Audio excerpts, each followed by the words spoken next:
Most light color problems on set come down to hierarchy. When the key is colorful, so is the background.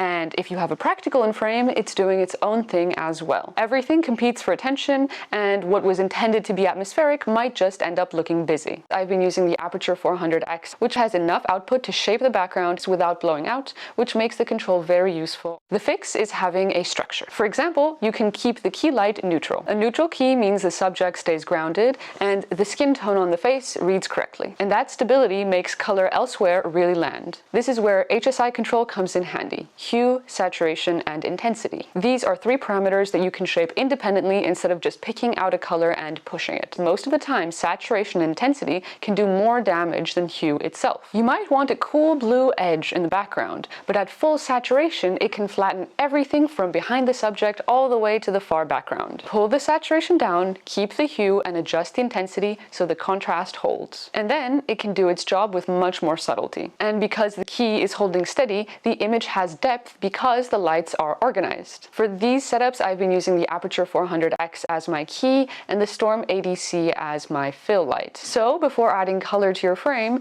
ask what its place is and where it lives according to your setup.